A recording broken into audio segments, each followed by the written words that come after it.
out of all of the people, you know, in town that you could work with, what drew you to me? Because that's going to help me make a better decision. It's just like, oh, if you were recommended by my buddy who said you had such an awesome time and loved the end result, like, that's awesome. If it's because they like my, you know, different kinds of aspects of my workflow or something, terrific. I just kind of need to know where we're getting at. So I'll start with like a singer-songwriter, like, show me all the songs, show me everything.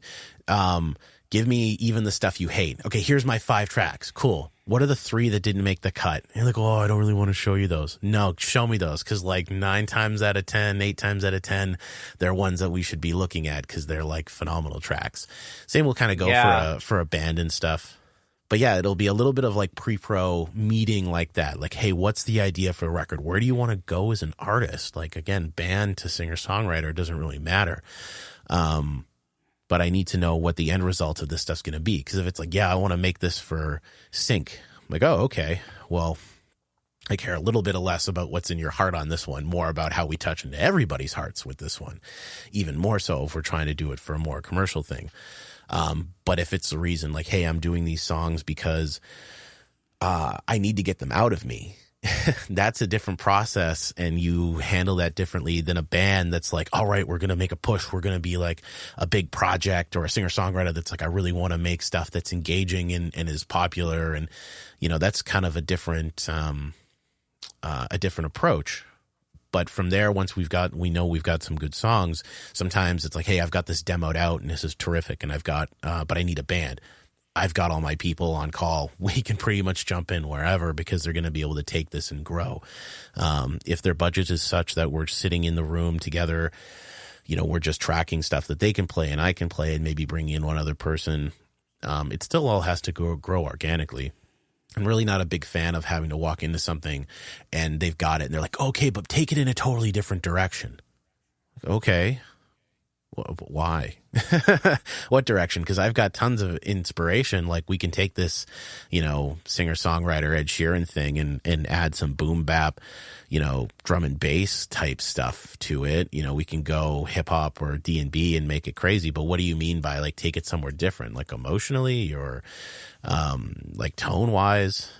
So it's trying to figure out what they want to do with it. And it's like taking on the project a bit more, starting to flesh stuff out, laying down a lot of scratch tracks, and like, I'll open up Superior Drummer to get grooves off the top. And then like, okay, here's kind of here's our emotional groove. Sweet. Now let me replace all the sounds with stuff that I really dig, and use that as a jumping off point with like Tisa, who we're going to listen to in the Sauce breakdown. A lot of her is like doing songwriting sessions first, because taking from like Miley Cyrus or other artists, no, not Miley Cyrus, but she probably does it too. Other pop artists, they'll have like 100 songs written and demoed. They'll record 50 of them. They'll fully produce 20 of them, and 10 make it on the record. I'm trying to approach that with my singer-songwriter, like artist that wants to, you know, have bigger projects that are now making a larger impact. So it's like, well, if we need to do that, then we need to go out of our songwriting circle and start kind of accepting other songs and having teams come in with you. And here's Tisa, and my girlfriend Krista, who actually also wrote my bio, is a phenomenal lyric writer. So I'll have a session with a half roughed out song with those two people to finish it up. And it's kind of connecting them with the right stuff. Or the right folks to finish it. So then still other times it's just walking in and seeing all the pieces at play and just knowing how they need to be helped and managed to create this thing. Like the gospel record that I'm doing, they largely had all these phenomenal tracks. The vocalists were on point. The band was mostly there. They need someone to help kind of corral this whole thing and take it to a finish. I'm not going through their arrangements. I'm not rewriting lyrics. I'm not like doing anything with like that. I'm taking this very emotional thing they've got and making it as big and bombastic as I possibly can for them. But it's I call it like golf. Yeah, I call it like golf. You got to play the course you're on. You know, you just got to approach it I'm terrible at golf. But you got to take the right approach to it. It's been like 2 decades since I've played a round of golf, I think. Yeah.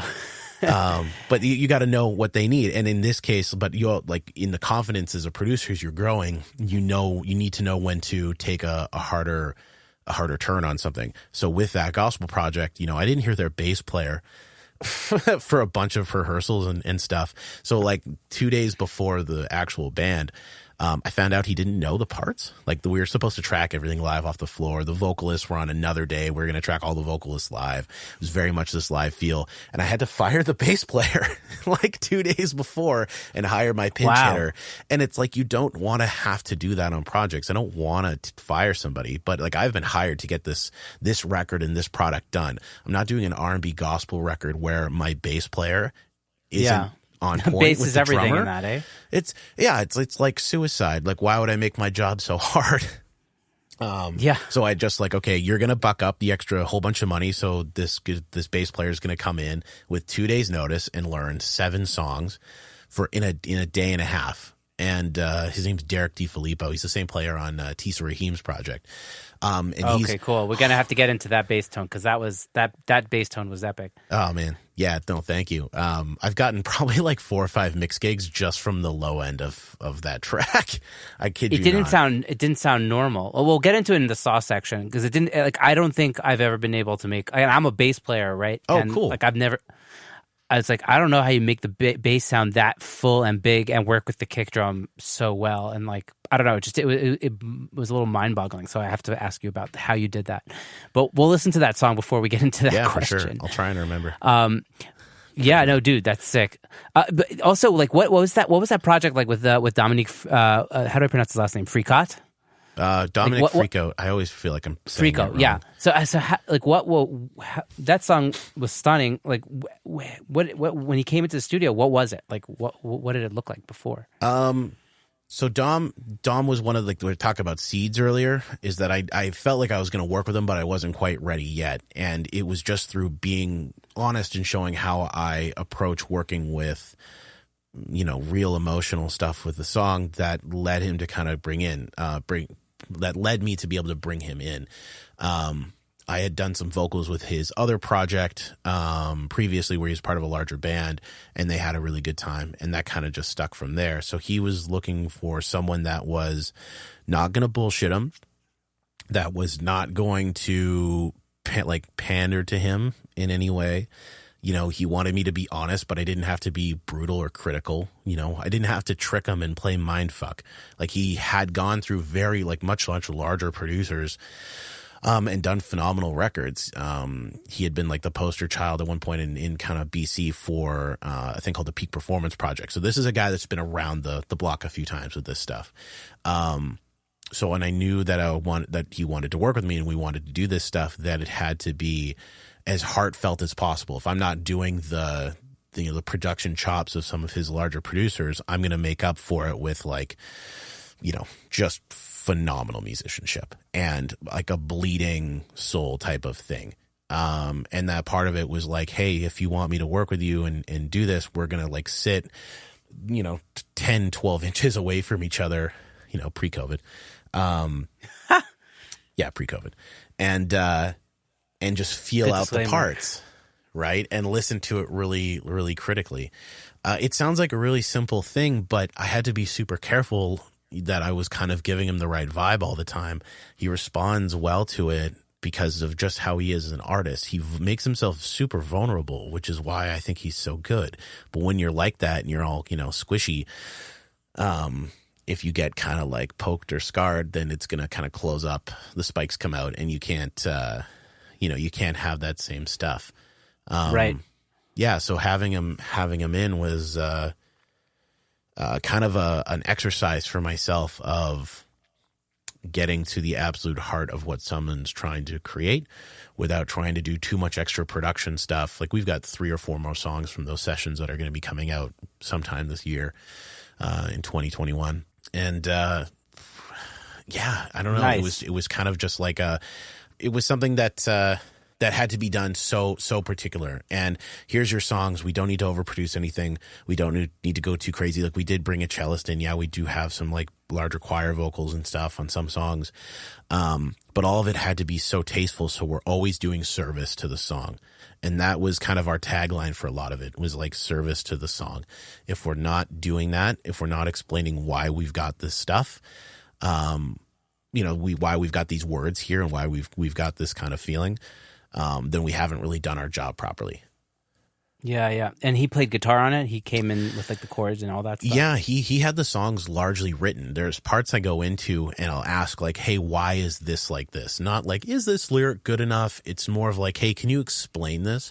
Because for me, on the first, second, third listen, if the emotion's not coming through, is there, a better way that maybe we can say this? But he came in with it largely done, and I was for the first couple of bits of it trying to feel him out of like, how much do you want me to touch here? How much about this is cool of my ideas? And he was really open. He's like, no, give me your stuff. Let me know. I tell a lot of my artists like, and mixing clients and stuff, like, here's my opinions. I'm going to be a little bit more bold in what I want to do.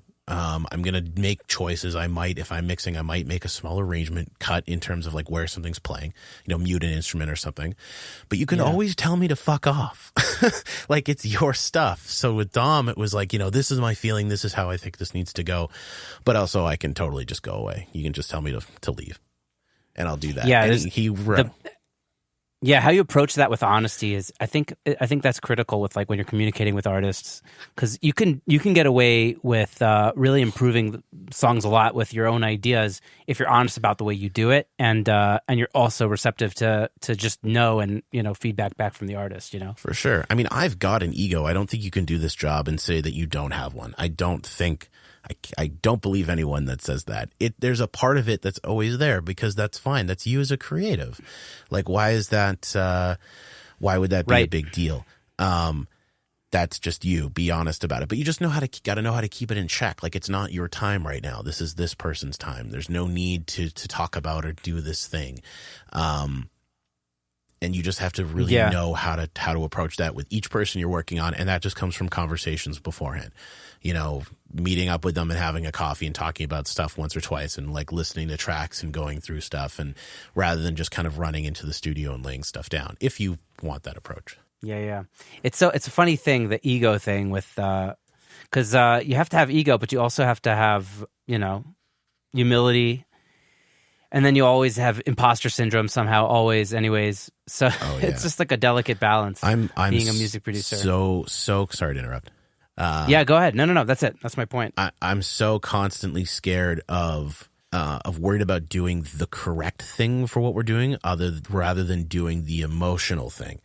That is really going to like dig in with someone's soul. Like, if it's about EQing something crazy to make it pop out and getting rid of like traditional stuff. There's rules that we need to manage to be able to do stuff right, but you need to. I'm always afraid of having a crazy cool sound or a synth line that your initial reaction is like, oh my god, that's insane. No, it's too much. We can't do it. We got to switch it to something else.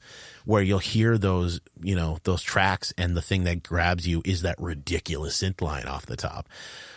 And knowing how to talk, recognize those moments of magic that you have, rather than put it into something what it you think it should be. There's that. For me, there's always that kind of fear of like, is this over the top, or is this perfect, and is what's going to make something crazy? There's a track that I just came across. I listened to it like 9 times in a row. It's 2.5 minutes long. I just mainlined it. It's called Lighter by Terrace Riley. He's a Jamaican artist, and he's the vocal line is really cool, and it does like this neat little jazz switch up, which you wouldn't normally hear, like the way the melody goes. I'm not going to try and sing it because I'm a terrible singer. But it does this weird thing. And to me, I'm like, how did you pick that as the vocal line? This is your verses and stuff. How the hell did you end up there? And it sounds like a mistake in Melodyne. Like, you tuned something to the wrong note, but all of a sudden the melody is insane. Like, there's that little sweet sauce thing. And I've had times where I've made a mistake, like doing a little bit of pitch correction on an artist, and I've tuned it to the wrong note. And they're like, hey, that's the wrong note. And I'm like, yeah, but what if it wasn't the wrong note anymore? What if that's how the melody went in the second chorus because of how we wanted to jazz in switch you, up a little bit? Yeah. As a sax player, like I'm really good at like alt lines, secondary melodies, call and responses, like all this stuff. I'm not very good chord wise, but for throwing in those extra little bits, that just help to elevate the existing thing, put focus Yeah. to it in the right way. I love doing that stuff. So Those counter melodies.